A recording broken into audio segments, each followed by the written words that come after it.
Fala galera, nessa aula de hoje é a primeira aula de um conjunto de aulas que eu vou fazer aqui no meu canal. Espero que corra tudo bem, espero que as pessoas gostem da aula e que seja interessante pra gente.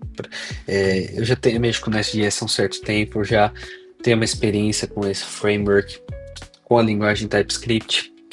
Então minha ideia vai ser lançar um conjunto de vídeos aos quais pretendo de conteúdos bem básicos, de explicando o que é o framework, quando utilizá-lo, como é a estrutura de pastas, como são os atalhos do CLI dele, do Command Line Interface. Então, minha ideia nesse conjunto de vídeos que eu pretendo gravar é fazer uma overview do Nest.js e ter uma abordagem mais ou menos do tipo: será gravado a aula, depois faz feito um hands-on sobre o tema da aula e depois alguns exercícios para você poder praticar. Caso esse vídeo tenha sucesso, caso tenha pelo menos uns 20 likes nele, pretendo continuar produzindo. É algo que eu sempre quis fazer. Então, acho que a gente pode já começar com uma ótima introdução aqui, que é o próprio site do Nest.js, né? O Nest.js tem algo muito positivo dele, que ele é um framework que, primeiro, é amplamente utilizado. Então, se a gente vir aqui e acessar o GitHub deles, a gente vai ver mais de 70 mil estrelas. Por acaso a pipeline falhou aqui, mas a gente vai ver que é um framework que está sempre atualizado, tá? A comunidade é bem engajada, você vai ter todo um suporte. Sempre que você postar dúvidas, sempre que você criar issues, ou criar para questionar alguma questão, você vai ser atendido rápido pela comunidade ou pelos mantenedores do projeto. Então, assim, é um framework muito robusto. O lado bom também, ele é criado em cima do TypeScript, que é uma linguagem que já há um certo tempo atrás, quando usávamos JavaScript e o TypeScript começou a ganhar mais relevância. Já estou até entregando minha idade aqui neste comentário. Tá, está sendo amplamente usado, certo? Quando a gente faz uma aplicação usando Next.js, React, Vue, a gente já está utilizando TypeScript meio que por default, certo? Então, vamos aqui entender. Minha ideia é nesse vídeo ser bem curto e explicar mais ou menos, fazer um overview sobre o Nest.js, tá? Então, assim, a gente pode já perceber aqui que ele já joga três assim, fatores que ele é muito verdade mesmo, que ele é extensível, versátil e progressivo. Então ele produz uma flexibilidade para a nossa arquitetura. Então ele permite a gente estender essas coisas. Versátil,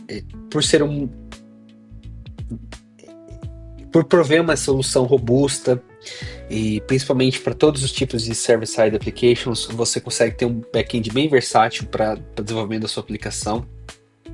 E progressivo, que vai introduzir os padrões de design muito bem estabelecidos, fazendo com que seu software seja forçado a ser desenvolvido sob uma arquitetura bem interessante, bem coesa, que hoje em dia é muito importante, né? Você ter um padrão no desenvolvimento de arquitetura para que o time seja mais integrado, né? E não cada um desenvolver um jeito um software. Então,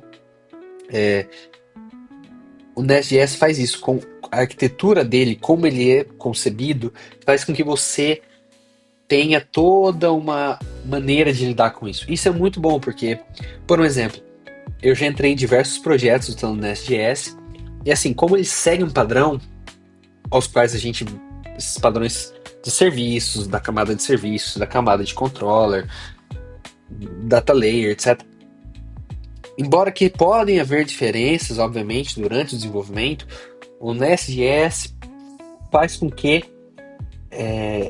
siga um modelo. Então, se você tem experiência no Nest.js, depois que você entra no projeto, é muito fácil você entender aonde procurar os artefatos, aonde procurar as, as, as, os seus serviços, a sua. É muito fácil você entender. O seu onboarding fica muito mais fácil no projeto.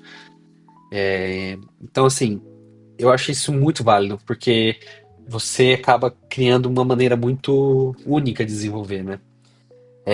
Se a gente scrollar aqui um pouco, a gente vê algumas buzzwords aqui, que é modular, escalável, dependency injection. Isso aqui é muito importante, porque o jeito que o Nest.js faz com que a gente desenvolva os módulos e as injeção de dependência deixa o software muito elegante, deixa o software seguindo vários princípios de responsabilidade única. Em relação à memória, por exemplo, você não cria diversas instâncias da mesma classe para uma dependência, então isso o Nest.js rechaça. Aqui o TypeSafety, que nem é propriamente do Nest.js, mas é mais pelo TypeScript, né, uma linguagem tipada. Microserviços, web apps, etc. Aí aqui tem um curso, alguma propaganda deles, etc. E então, essa aqui é a página principal. Você, obviamente, a parte mais importante para a gente é a documentação, né? Então, o Nest.js, ele tem uma documentação muito extensa, tem os fundamentos, as técnicas. Vamos supor, se você quiser aplicar cache na sua aplicação, você vem aqui na página de cache, eles explicam para você como é uma maneira. Claro que existem maneiras de ser mais elegante, até às vezes tomar um pouco cuidado, porque o Nest.js joga por um acoplamento, às vezes, que você tem que tomar um pouco de cuidado em relação a external providers da sua aplicação. Então, assim, é muito importante, mas o fato dele ter uma maneira de desenvolver, uma maneira de seguir os padrões, é muito fácil, tá? Então, essa aqui vai ser a primeira aula do curso. É uma aula introdutória só para mostrar sobre o Nest.js.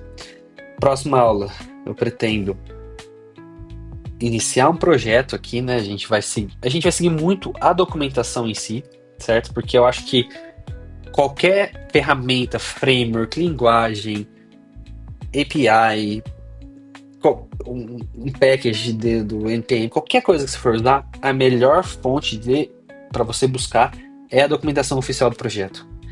Isto faz com que você siga os padrões definidos pelo desenvolvedor, no caso, pela equipe, né? No caso aqui no Nest.js. E você vai fazer com que, lendo a documentação, você vai entender como funciona, como pensaram o desenvolvimento disso, né? Claro que hoje tem os ChatGPT, Gemini AI, Cloud Code, etc. Mas é muito importante ler a documentação. Muito importante. Porque, principalmente a documentação do Nest, que explica a razão explica os packages que você pode utilizar. Por exemplo, você pode aplicar um cache sem usar o Cache Manager do próprio Nest. É possível. Mas, se você faz isso, você segue um padrão do framework que é muito, a longo prazo, é muito positivo. Então, eu acho que é bem por aí. A gente vai seguir bastante aqui sobre a nosso curso. E espero que gostem. Primeira vez que eu estou fazendo um curso. Vou dar meu melhor aqui para passar o meu conhecimento, aproveitar que estou no momento que eu tenho essa disponibilidade. E eu pensei, bom, por que não usar esse tempo para transmitir conhecimento, nem que seja um básico, e que eu possa trazer pessoas para utilizar o Nest.js. Enfim, esse vídeo vai ficar por aqui. Espero que eu alcance a meta de 20 likes, ou até 15, já tá valendo. E para poder fazer próximos vídeos sobre o Nest.js e realmente codar. Que era mais um bate-papo, uma primeira introdução sobre o projeto, sobre como eu vou abordar, como vai ser uma overview. Foi um primeiro golinho de café aqui com o Nest, tá bom? Então, até a próxima e tchau.